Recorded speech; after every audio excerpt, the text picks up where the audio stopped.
Hello everyone, welcome to Analog IAS Current Affair Analysis for 27th of April 2021. In this video, we'll be discussing this couple of issues. This article is taken from the Hindu and it is titled An Idea on Taxation That Is Worth a Try.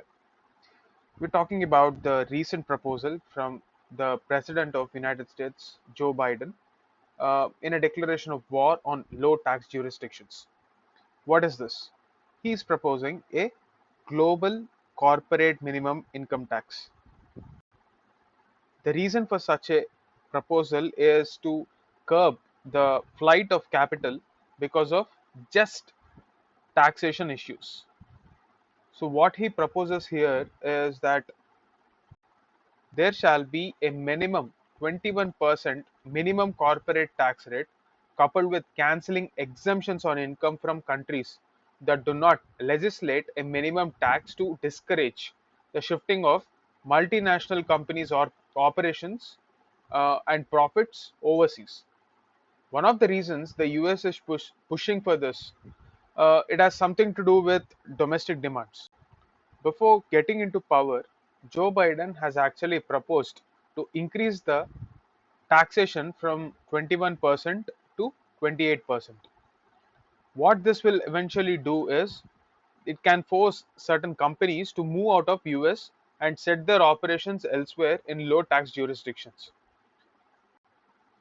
This increase comes at a time when this COVID pandemic is costing governments across the world, and it is also timed with the US's push for a 2.3 trillion infrastructure upgrade. US recently said that in order to overcome the struggles of this pandemic, there is definitely a need for infrastructural upgrade worth 2.3 trillion. It has even unveiled a plan for this.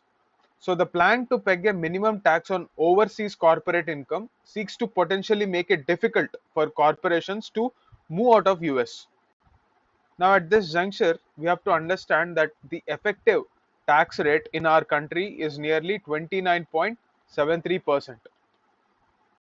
However, a lot of countries in Europe rely on this low tax regime for attracting MNCs.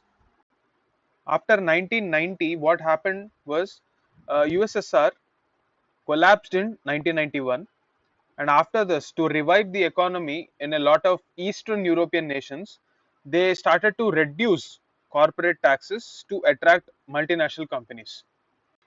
So this reduction is termed as race to the bottom. Similarly, what happened is the same trend was exhibited by countries like India, which has actually cut down the corporate tax recently.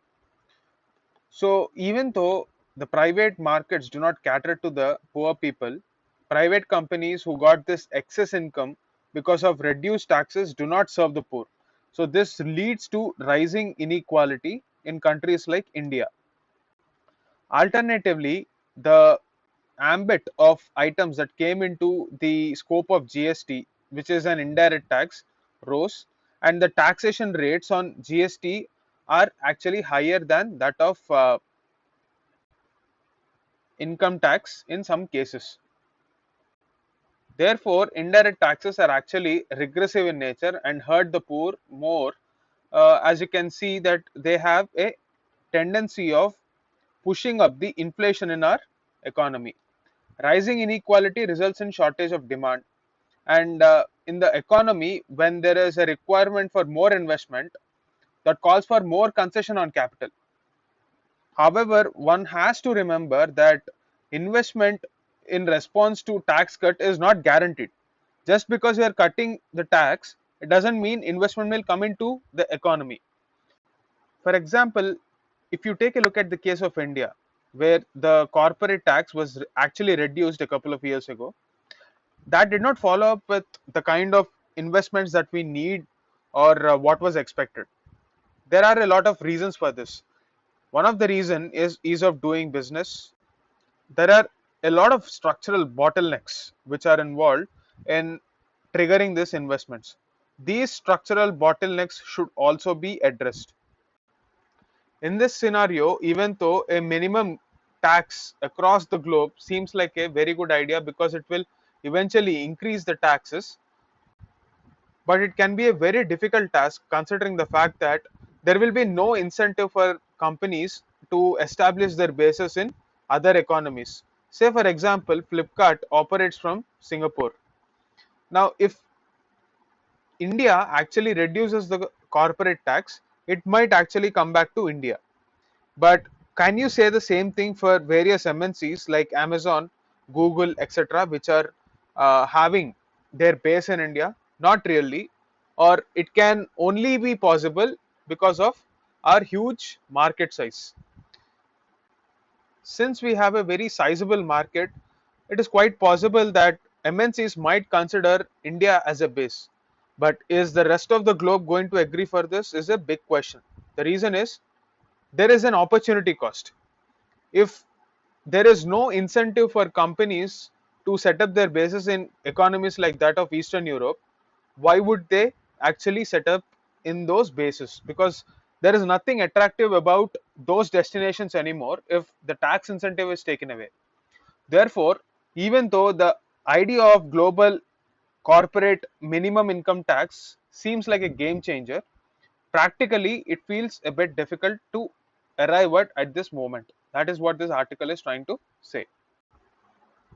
Failing the test. This article is about India's vaccine diplomacy.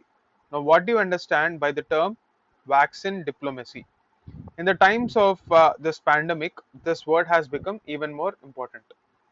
In January 2021, India decided to ship out doses of the novel coronavirus vaccine to neighboring and key partner countries.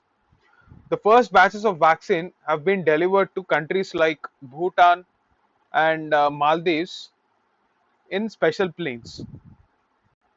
Why was this actually done when India did not vaccinate its entire population? So, the key logic behind that is vaccine diplomacy. What do you understand by this?